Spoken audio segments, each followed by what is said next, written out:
I'm Dion Swift, and I'm the founder of Burnley Campus Social Enterprise and also one of the directors. If you could move to the next slide, please, Dominic. Okay, so Burnley Campus, we operate as a co-located establishment, and we have many partners on campus. So we've got Burnley and Pendle Faith Centre, Holly Grove School, Reedley Hallows Nursery, Bardon Primary, and Lancashire County Council. So we have a library, a children and family wellbeing service on site, and we're looking at developing the campus and bringing more Lancashire partners on site as we progress.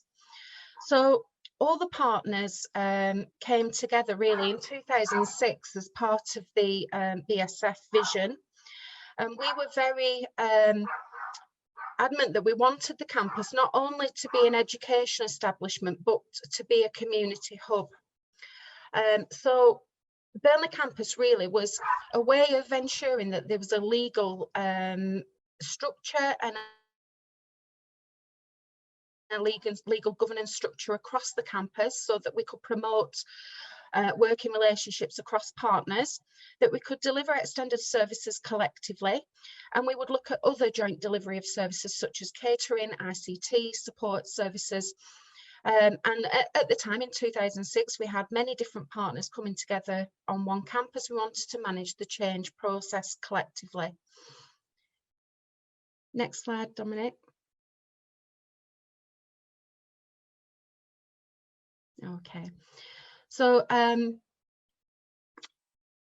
it very much at the time was about having a model to meet the needs of the community and to support the core educational aims of the school, and to ensure that we had community cohesion across the site where we're based. We're based in an area of high deprivation, and we really wanted to engage with our local community. So the social enterprise is a model we developed, and it was one of the first of its kind nationally.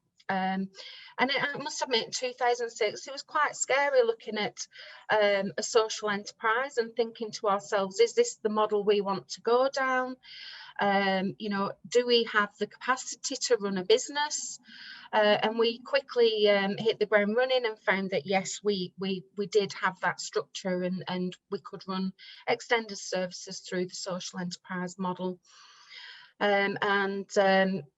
Really, it's allowed us to have that structure and the best practice to deliver really high quality services. Okay, so as I said, we started trading. We started planning in 2006, but we didn't start trading until the 1st of October 2008. We knew our income streams would be above the VAT threshold, so we registered for VAT straight away.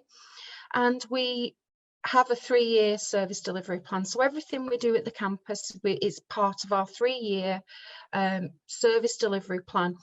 It's not a structured delivery plan. We do look at it because, as I said, we are in an area of high deprivation, and we have to be able to be innovative and flexible with our approach to delivery to make sure that we're continually meeting the needs of our community. Some of the activities that we run are profitable, but we use this money to subsidise other activities that aren't profitable, but we know we're going to have positive outcomes for children and young people, and particularly the children that attend our campus.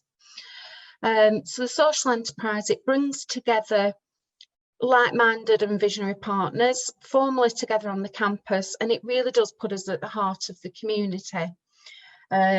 The community is really engaged with the approach, and we have a central hub, a cafe area, and members of the community do come into that area, and then they can access our services from there. So this is our structure, our business. This is what our business is about. So I'm going to go through each of those with you, but basically the ones that are emboldened are our core business items, and then the sports and leisure is what we do as well. It supports the extended services provision. So I'm going to go through each of those with you separately now. So catering, we provide catering for all partners on campus. So we provide school meals for the schools.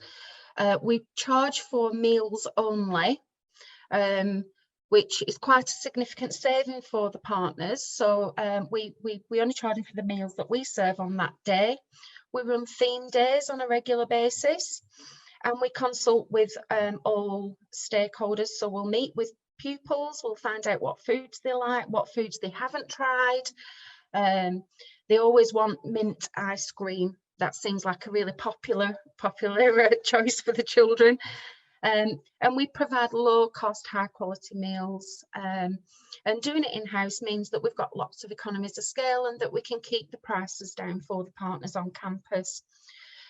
We also provide meals for the CLC who have moved onto campus.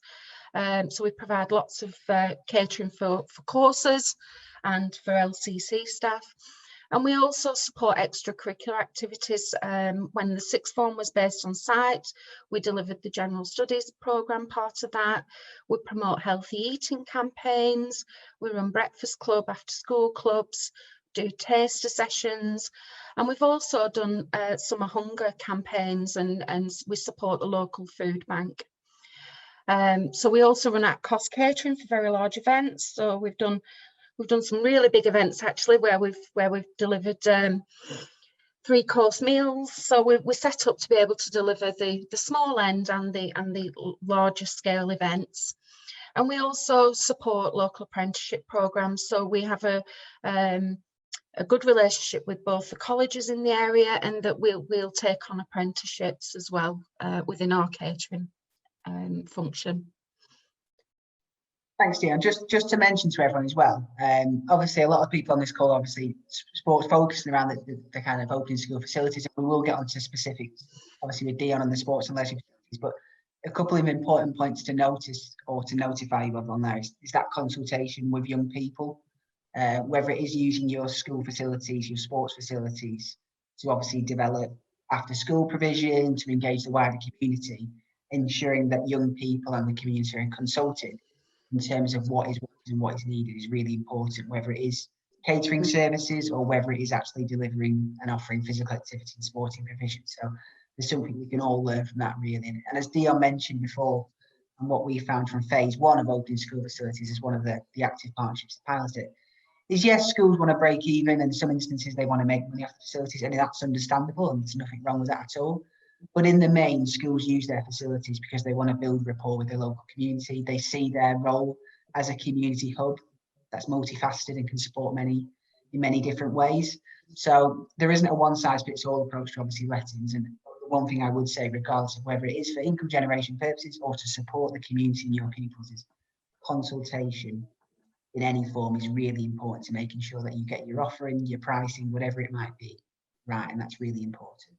So sorry, Dion, I just wanted to mention that. And that's really interesting as well, because everything, all the areas of our business support each other.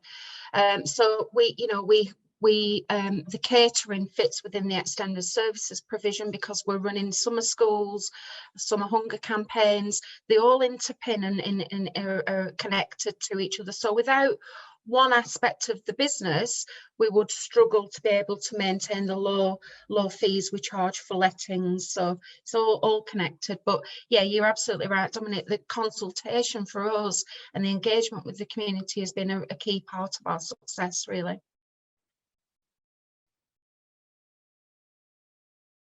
Okay, so the Faith Centre. Some of you may have come across the Faith Centre at the campus. Afrasia Bamwa is really proactive in managing the Faith Centre and working with schools. So we support the Faith Centre. And we help manage his finances. We employ faith friends on behalf of the Faith Centre, and we facilitate the use of the Faith Centre and his work out in schools. Next slide, Dominic. Okay, ICT, again, another part of the business that's intertwined with our approach. So we deliver ICT services across all campus across the campus. We've got a very, very high-tech building that's led by RCT, so we can't turn the lights off without RCT at the campus, so they're a key part of our campus. So they manage all the servers and the BMS systems. We also manage assets for all the partners on campus, and that's a really good, because we've got economies of scale there. So if we're purchasing laptops, the campus has got real buying power, and we can go to suppliers and we can buy in bulk on behalf of the partners. We also, again, we offer ICT work experience placements and apprenticeships to the local schools. We lead on e-safety, internet monitoring and safeguarding of ICT across the campus. Again, this is really important for us on campus, because like I said, we have members of the community that come in and use the cafe area, the library, and it's really important that our safeguarding practices in regards to ICT, when we're saying to young people, come in and use our resources, that we've got the safeguarding practices in place. We also look at broadband telephony, print strategies and reprographics across the campus. Again, economies of scale. And something that we've been running for the last 18 months is we're now running ICT services and consultancies for other schools and voluntary sector organisations. So our IT staff are going in as IT technicians at other schools. It's working really well because we understand schools, we understand the businesses, and we're also not for profit. So our web of economies of scale is expanding, which is great to see across other schools. So our central services function, again, this is collaborative working. We manage health and safety across the campus. A key function, again, because we've got lots and lots of community users using our facility, often at the time of us delivering education, which is our key function. We manage all timetabling and room bookings across the campus. We manage the PFI. And myself, I lead and manage the support staff functions across the campus. We run payroll and financial management services. We put in external funding bids. So, for instance, we have an after-school club on site for Holly Grove, and we've been successful on 3 separate occasions for children in need funding, bringing in around £350,000 for them to run their after-school club. That's money they wouldn't have been able to bid for if they hadn't been a part of the social enterprise. All the money comes into the campus, so we do income and cash collection, and we've got an admin officer who also works across the campus. Next slide, Dominic. Just on that, Dion, I mean, just for the schools that are on this, obviously with the opening school facilities, and we will touch upon that at the end, because I'm sure if you haven't done so already, you're all keen to apply for that funding through Active Lancashire. Obviously, schools that capacity is an issue in Sporting have identified that. So when we talk about external staff to open up the site or close the site down for the day, you know, making sure that you're managing bookings effectively if you've got a number of community clubs or users willing to use those facilities, making sure that you are running your site and you know, you've got the management of booking systems, or you've got the staff there to manage the demands that you've got for your facilities. That they are all things that you can consider for applications. So obviously ensuring that your opening is important, but also ensuring that you've got the capacity and the required skill set and tools to be able to do that. You can also look at that through this phase of funding as well. So just to be aware of that.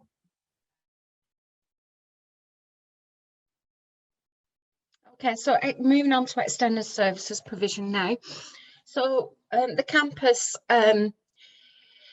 supports extended opening hours across the entire campus, and we support and work very closely with the community groups. We've run some really big events on campus.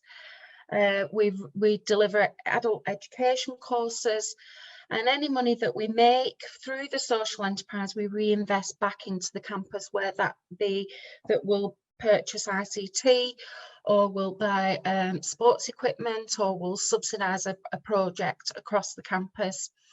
We also assist in the delivery of the service of the nursery and creche. So we run that from 8 till 5 every day for 3 and 4 year olds.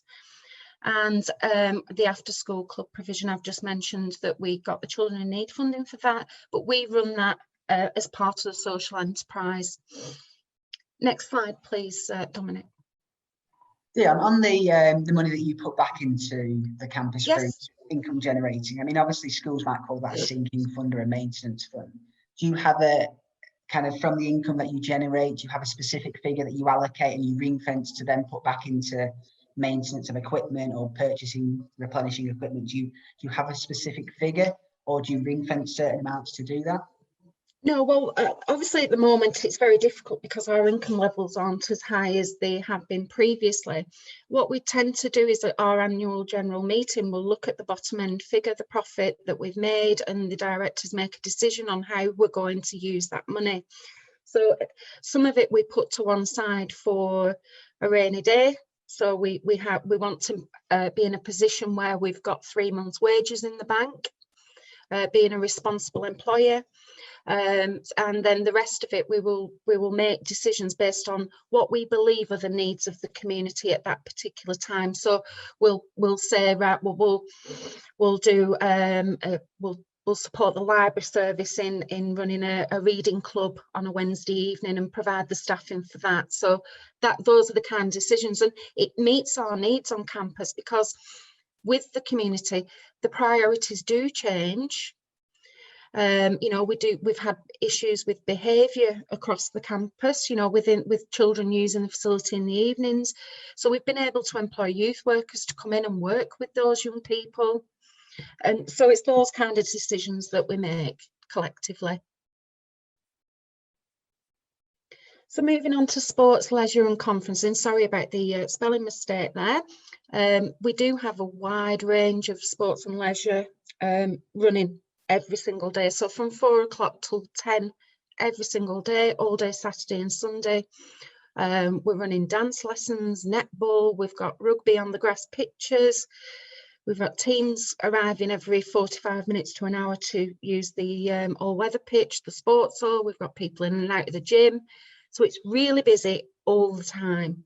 So this just gives you an indication of the kind of things that we're running.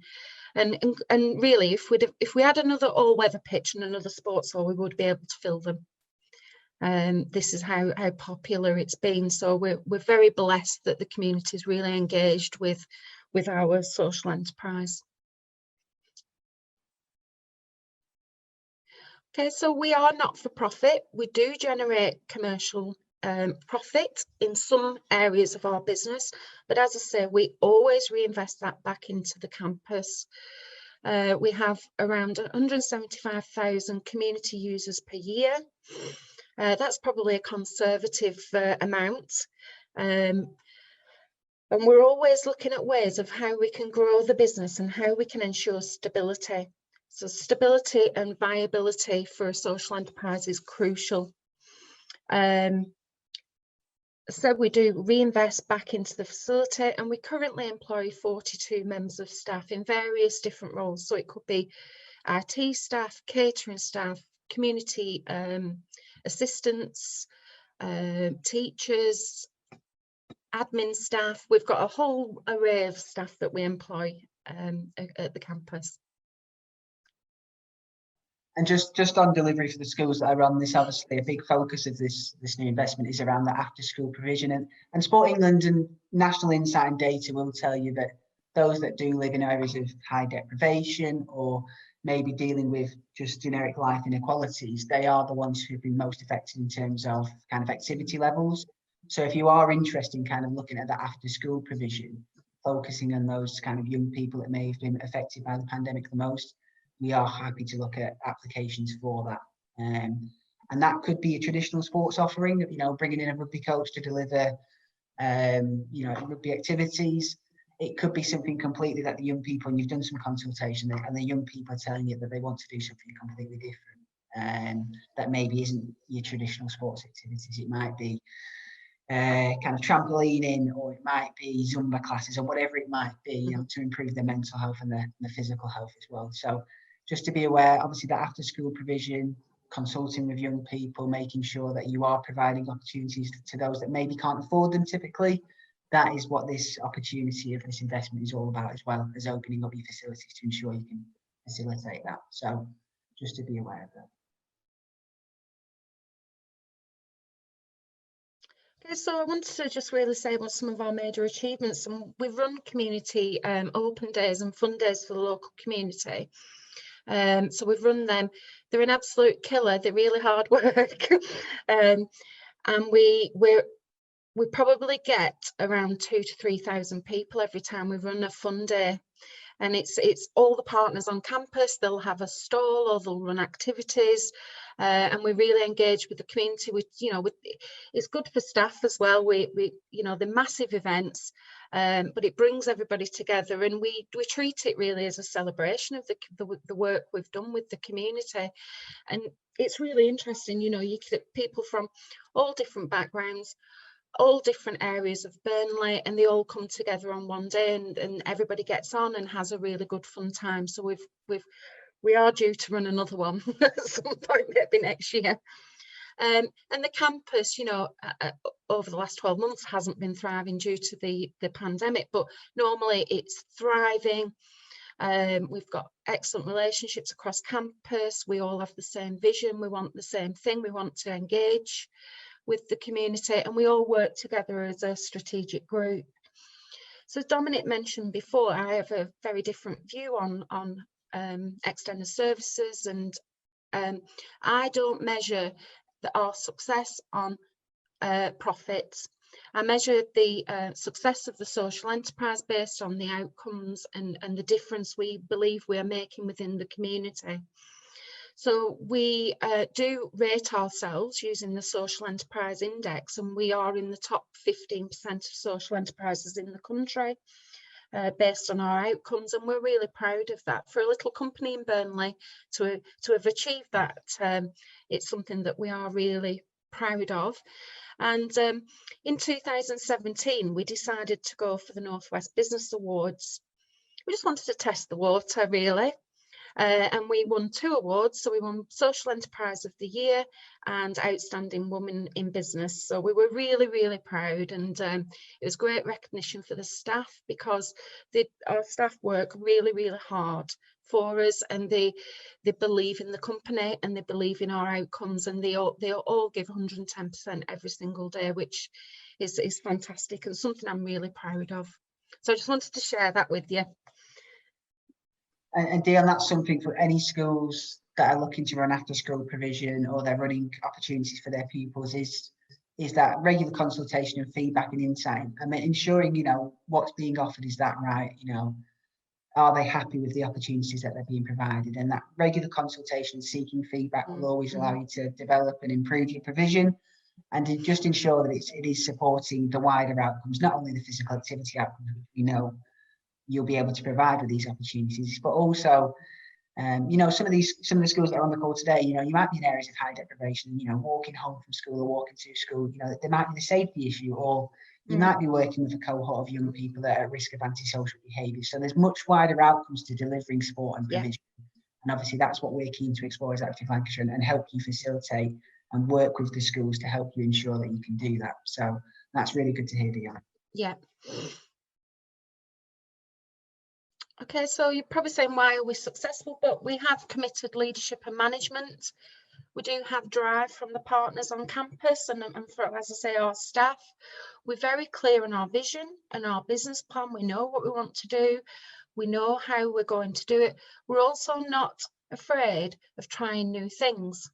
We always think outside the box. So as Dominic said, if there is a need within the local community, we're happy to take a risk and to try something new, because with young people, they like new things, they want to try new things, and that gets them more engaged within the campus. So we do have really good relationships with community groups and group leaders. We do consult with them regularly, finding out what they're up to, what they're trying to do with their visions and aims, and we try and support them wherever we can. Development of the service delivery plan, again, we're not scared to try new things, and we want to continually redevelop the business. So we use multiple spaces across the campus. Now, this is really interesting. For our business model, we could not survive using one area of the school for community use. We've got to use multiple spaces within the same hour to make it profitable and for it to break even.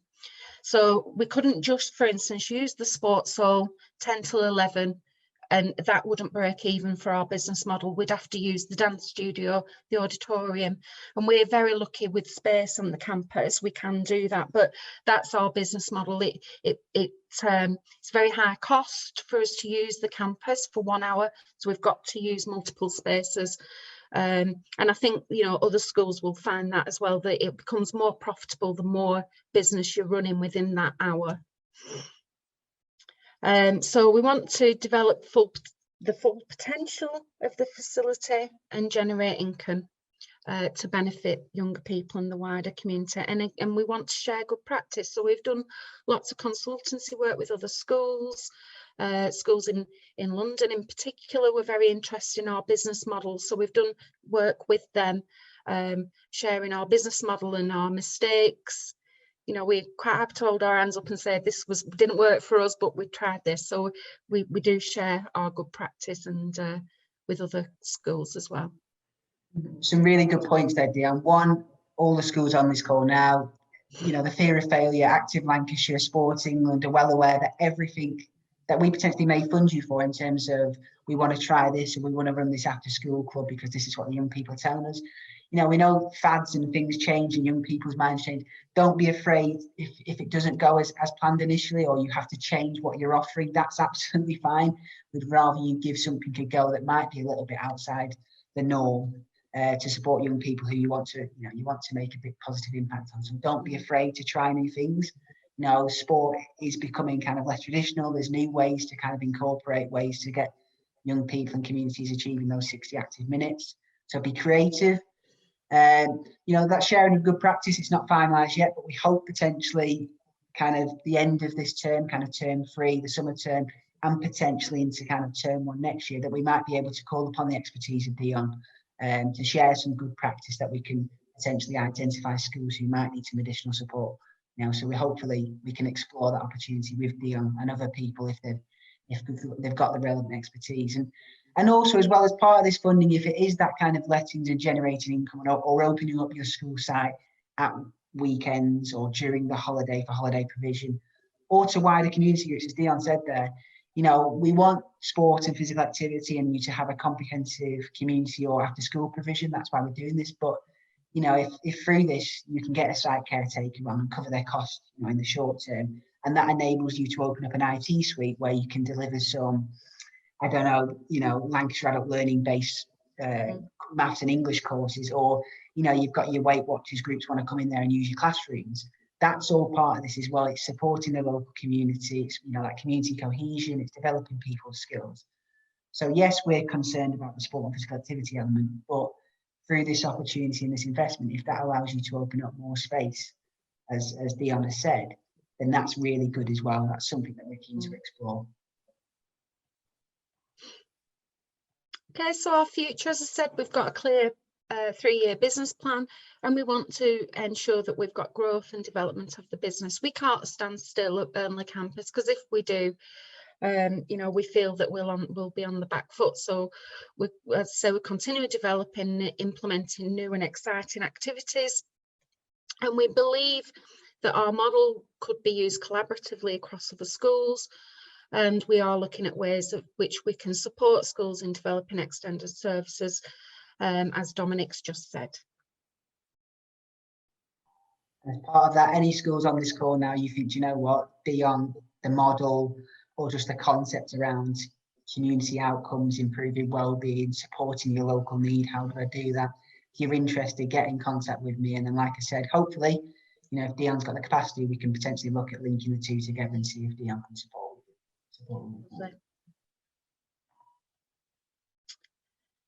So we all have a challenging future. As I said, our community use, we've had to not really run anything for the last 12 months.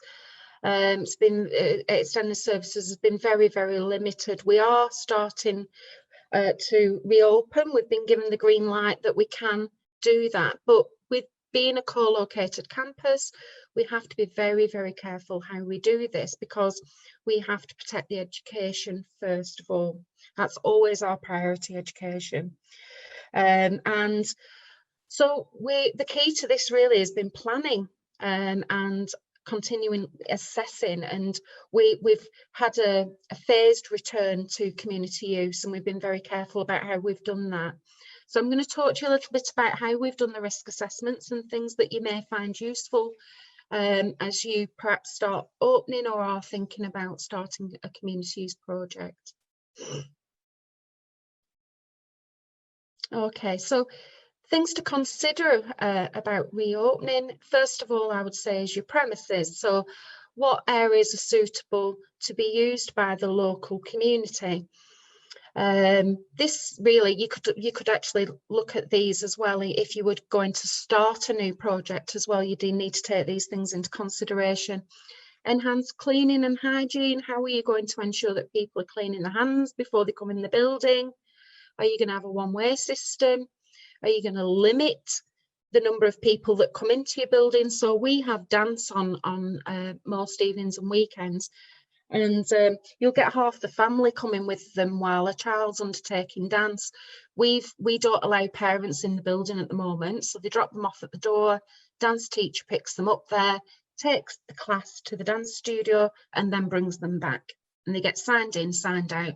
So that's very different for us.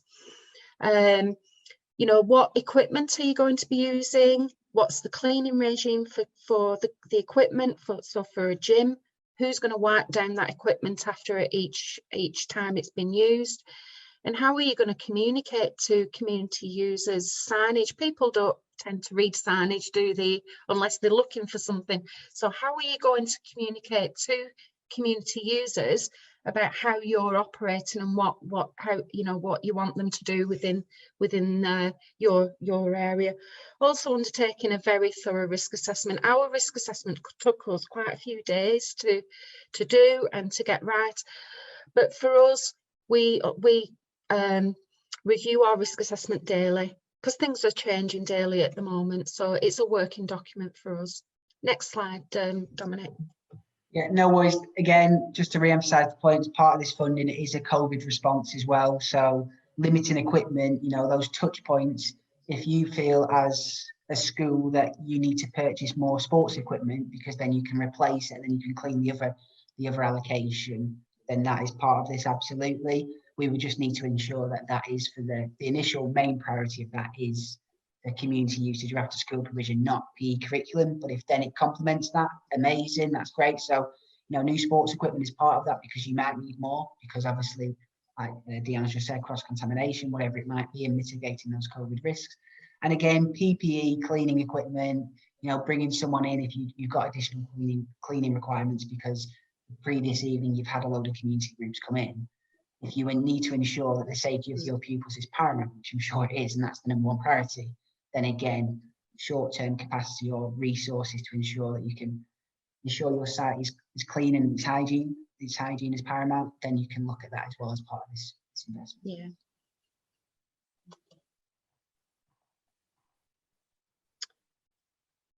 So in regards to the risk assessment, what to take into consideration when you're doing the risk assessment. So the impact that reopening would have on your school. So as Dominic just said, you know, how are you going to get the site clean, ready for the morning, so that you can operate as a school, and looking at the staffing implications of that and the processes of cleaning. Keeping up to date with your COVID-19 guidance and advice. At one point it was changing daily and became quite difficult to keep up to date with everything that was being thrown at us.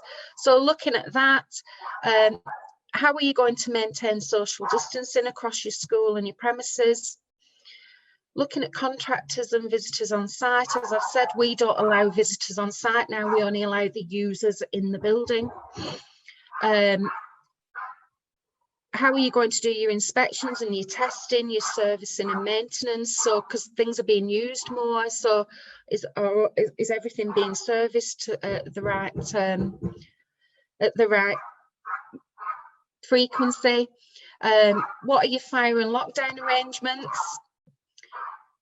Looking at first aid provision. So you'd need to have a first aider on site. So is your caretaker first aid trained, or do you have community use attendants like we have? What's the PPE? You know, what are you going to have?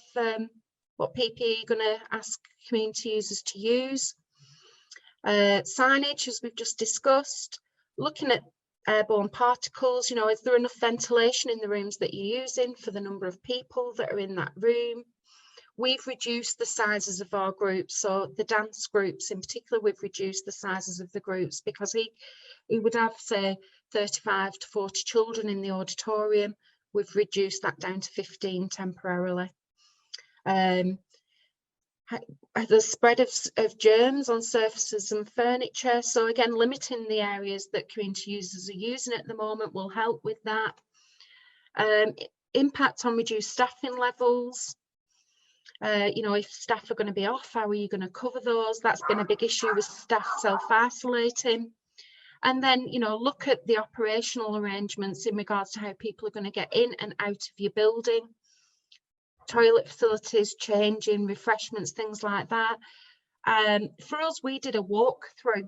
So we pretended we were a community user and we walked actually through the building to different areas of the campus.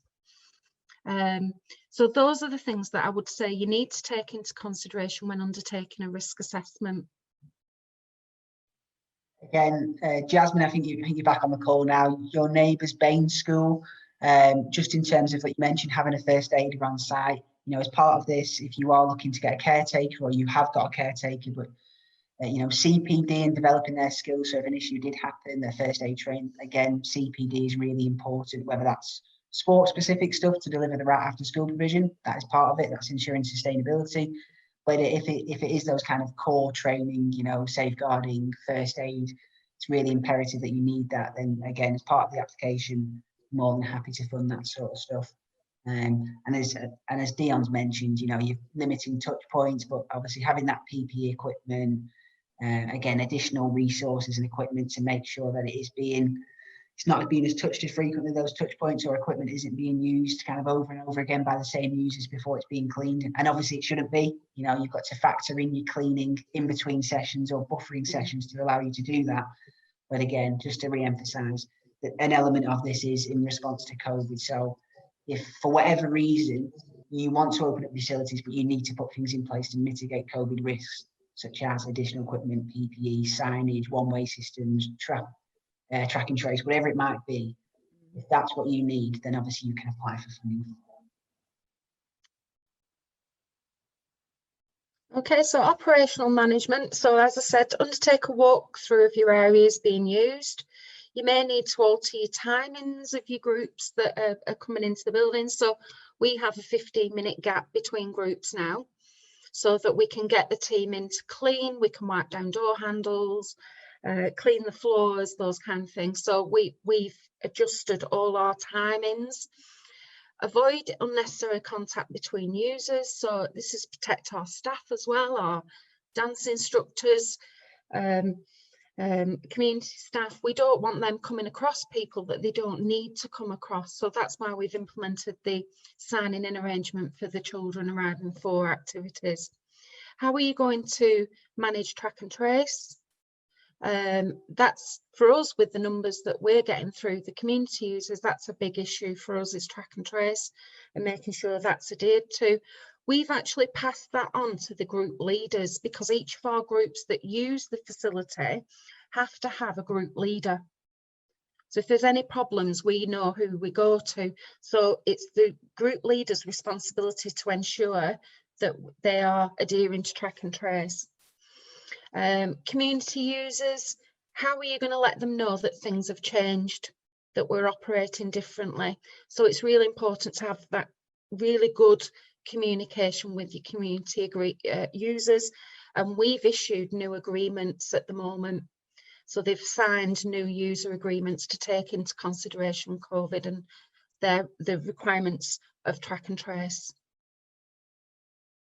Again, there's been examples with other schools that I've worked with and with the work that I've done with Sport England, that that community club element, there is designated COVID officers, whether that's the coach and deliverer coming in or it is another individual. But again, just to make sure that what Burnley campus or what your school puts in place is actually being adhered to, and there's no kind of cutting of any corners. So, you know, that might be something that you would ask of community users. Have you got a designated COVID officer? And obviously making sure that they're happy with the things that, for example, Burnley campus have put in place. But also there's things, Dion, I guess, that they can do as a community user, as a community club as well, to help mitigate those risks. So it's just making them aware that we're putting these in place, but as well as that, what are you doing as a community group to help as well? Yeah, so the sport, the football, so where we have groups of either side coming to use the sports hall or weather pitch for football, they sign our agreement to say they'll comply with COVID, and the group leader signs. In regards to the bigger bookings, such as the dance studio, the netball, they have to have their own COVID risk assessments. So that's a requirement of them using the site at the moment, that they have their own risk assessments for that. So they've had to submit those to us. We've agreed them with them. And so they have to work to what they've said they'll do. We do monitor it, so we'll go out and we'll have a look and make sure that, you know, there's not 100 people on the all-weather pitch all having a chat. So we do go out there and monitor it. But it is hard to do that when you're on such a big site and there's lots and lots of different activities going on. We can only do as much as we can do, really, but with good planning and good risk assessments, we feel that we've made a significant start to that, to protect everybody. Absolutely. And again, if you are looking at that community and letting out to numerous different activities, it would be unreasonable and unfair to think that the lettings manager or the finance manager, whoever's doing that, knows every single return to play guidance from every national governing body or sport. So there certainly is an element of onus on the community. Yeah. You've got to understand what your governing body or what the bodies who run that activity are saying. And it's almost a case of, this is what our governing bodies say, we're adhering to what they're telling us. And then it's almost like you said, Dion, from a campus or a facility point of view, making sure you've got the risk assessments in place. But it would be unreasonable to think that as a school, you know, every single community group comes in, you're aware of every single nuance or little thing that the governing body has put in place. You do need to put some onus and some trust in those community groups. Yeah. So staffing, how are you going to staff the community use? We use community use attendants. They're all first aid trained. So they have a dual role. They manage the community cafe as well, so they'll serve drinks and things. And normally they would manage the community use. So how are you going to do that within your school? Training of staff, are they aware of all the risk assessments and what the requirements are? So it's training them up because things are different now. What are the PPE requirements going to be for staff? Again, it's all this really is about communication, isn't it? About how are you going to communicate with your staff to make sure that they're following the new procedures, and how are you going to deal with staff shortages due to illness and a positive test. But that's been a big issue for us. We're lucky because we've got quite a few community users, but I know the smaller schools may only have one person who's dealing with it, and if they go off, then you know you'll either have to close your community use. So how are you going to deal with that? Could you have a casual bank staff that trained up, those kind of things? So it's something to really consider. Finances, do you need to adjust your pricing structure? Because you're going to have less income coming in. We have less income coming in because we've got this 15-minute gap in between every booking now. So on a Saturday, we're losing probably 2 hours worth of income a day, which is a lot of money. Are there any additional costs associated with opening? Check your insurance arrangements are still in place and that they're still relevant. So I had a meeting with our insurers. They're very, very good, our insurers. They insure social enterprises and charities, so they understand our business. So they were happy with our risk assessments. So, you know, ask and check those out and consider the financial impact that the COVID risk assessment will have on your finances as a whole. You know, for us, another factor is that we don't allow parents in the building now. If you're talking about 40 children coming for a dance class, that's 40 parents who are going to buy a brew and a cake from the cafe. So there's it's not just the usage that we need to account for on the loss of finances. Just on the loss of finance, really good point, Dean. Obviously, like I said, if you're having to stagger bookings, you know, even 15 minutes, that's potentially one community booking, you know, over the course of the evening that you might miss out on. A number of schools have kind of submitting their expression of interest and to subsidise facility hire. It isn't for that, you know, we can't be subsidising activity or reduce the cost of your sports hall. So just to be aware of that, you shouldn't be kind of putting that in your expression of interest. So if you have to put your cost of your sports hall up, this funding isn't to cover those additional costs on the user, just to be aware of that. Okay, so Dominic, if you want to go through, this is your bit, isn't it? Amazing, Dion. Thank you so much for kind of sharing that. We've got kind of 10 minutes for some question and answers, but just from my point of view, things for the schools that are on the call today, and please kind of turn yourself off mute or do put something in the chat box if you've got any questions about Dion or just quickly what I'm going to go over. But you can apply for funding. That opening schools facility investment that we've received as Active Lancashire is hopefully we'll hopefully receive that investment from Sporting very, very soon, and we can start approving the expression of interest that we've received already. But you can apply for that funding through the link there, or if you don't have that, just go onto Active Lancashire's website, you click on projects and you'll see the opening school facilities one and the FAQs about what you can and can't do through this project. The expression of interest form where you apply for the money is on there, and there's lots of information about the project in itself. But hopefully you are interested and you want to apply for that investment. We're keen to get the money out and support schools where possible. Sport England have a toolkit kind of off the back of the initial pilot that we were part of. They've developed that. So some of the stuff that Dion has mentioned today around operational models, you know, financing, risk assessment, policies. There's kind of a one-stop shop for that on Sport England's website, just to give you some guidance. But we are keen. Again, it's not finalised yet, and I need to speak to Dion and Mark tomorrow, who's going to be delivering another webinar. But we do hope to be able to call upon the experts like Dion if the school needs more support around risk assessments or policies, or actually how to open up during the pandemic. Then we hope to be able to call upon the expertise of a couple of consultants. So we're keen to do that where possible. And if you've got any questions, kind of post this, then just like my details are there. Just please do get in contact around the funding or around Dion, and you know, potentially matching up the two of you together to see if there's any support there that Dion could offer. Again, we're keen to really explore that. So I hope the last kind of 50 minutes have been really helpful. Like I said, we have got a webinar tomorrow, which is around that lettings model and kind of how to generate income, and that's absolutely fine as a school. But we wanted to give you the other side of it, where Dion, like I said, it's not about how much money we make, it's about how much impact we're having on our communities, especially those that potentially may need it more than others. Obviously, Dion mentioned the area that they're based in. There is a lot of people in deprivation and kind of the challenges in their day-to-day lives, and income isn't the sole motivation for doing what they do. It is supporting people. So if you've got any questions, like I said, please do take yourself off mute and ask them. We've got around 5 to 10 minutes left, so kind of fire away.